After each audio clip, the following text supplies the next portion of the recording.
नमस्कार दोस्तों, हमारी आज की कहानी का नाम है मायका। भाभी, चाय पीने का बड़ा मन है। आप भैया के लिए बनाओ तो मेरे लिए भी एक कप बना देना, साक्षी ने धीमी आवाज़ में कहा और चुप हो गई। वंदना ने सुन लिया और कहा, साक्षी, अभी तुम्हारे भैया को आने में समय लगेगा। इतना ट्रैफिक जो रहता है। आधा घंटे की कहते हैं तो आने में 1 घंटा लग ही जाता है। मैं तुम्हारे लिए चाय बना देती हूँ, साक्षी ने फिर मना कर दिया। नहीं भाभी, रहने दीजिए, बेकार ही आपको परेशानी होगी और फिर आपको भी तो काम रहते हैं। ठीक है, मुझे अपने काम छोड़ने की ज़रूरत नहीं है। तो ऐसा करो, तुम खुद ही चाय बना लो, एक कप मेरे लिए भी बना देना। मैं लैपटॉप पर अपना काम ख़त्म करके आती हूँ, फिर ननद भाभी साथ में मिलकर चाय पियेंगे।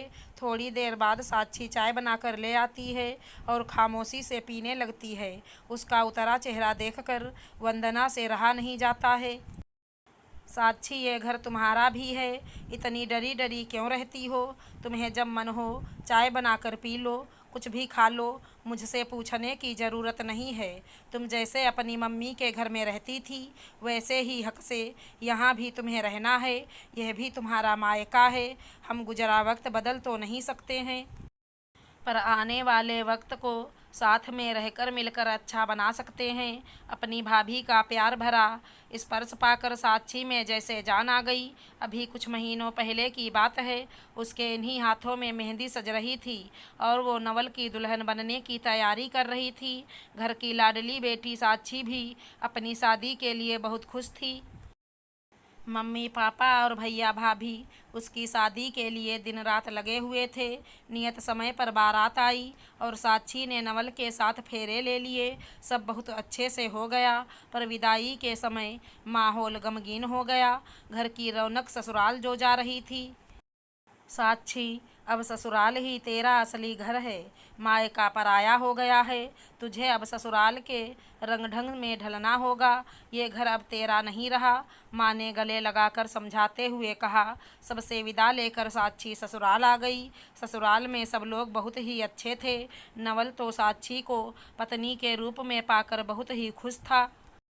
दोनों हनीमून के लिए पहाड़ों में चले गए और वहीं अचानक से नवल खाई में गिर गया और मौत के मुंह में समा गया।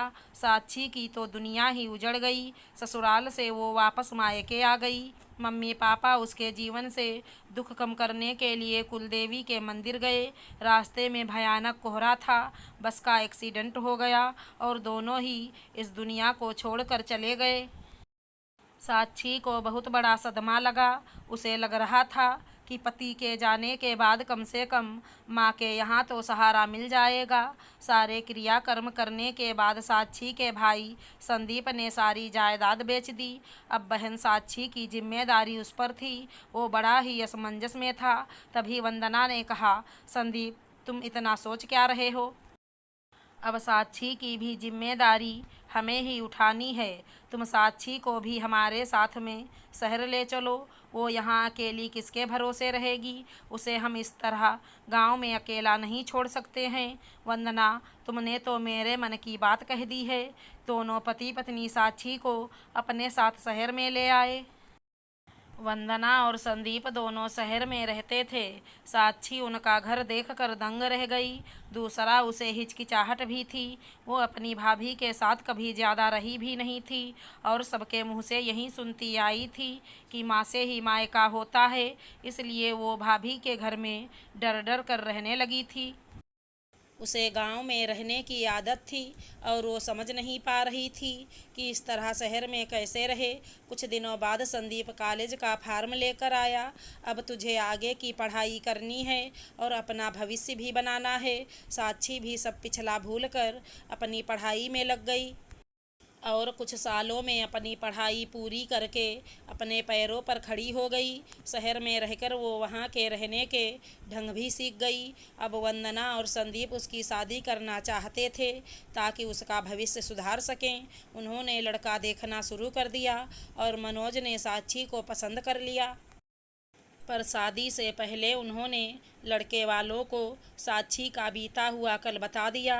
मनोज ने साक्षी को पसंद कर लिया था और वो उसे चाहने लगा था। आखिरकार फिर से घर में शहनाई बजी और साक्षी की शादी हो गई। जब साक्षी ससुराल जाने लगी तो वंदना ने उसे कुछ पेपर दिए। भाभी, इनकी क्या ज़रूरत थी? साक्षी, जब हमने गांव का घर और जायदाद बेची तो उसके 2 बराबर हिस्से कर लिए। एक हिस्सा तुम्हारे भैया का था तो एक तुम्हारे लिए रख लिया। इतने साल तुम हमारे साथ थी, छोटी थी, पर अब तुम भी समझदार हो गई हो और तुम्हें एक जीवन साथी भी मिल गया है, इसलिए अब तुम अपने हिस्से की जायदाद संभाल सकती हो। साक्षी, वो तुम्हारी माँ का घर था, तुम उसमें बराबर की हिस्सेदार थी। अब भी तुम पराई नहीं हुई हो, आज भी ये घर तुम्हारा है, तुम जब चाहे यहाँ आ सकती हो। साक्षी अपनी भाभी के गले लग गई। मैं बड़ी नसीब वाली हूँ जो मुझे आप जैसी भाभी और भाई मिले। दोनों ने मिलकर साक्षी को हंसी खुशी विदा कर दिया। अगर हमारी कहानी पसंद आई हो तो चैनल को लाइक शेयर सब्सक्राइब करें। धन्यवाद दोस्तों।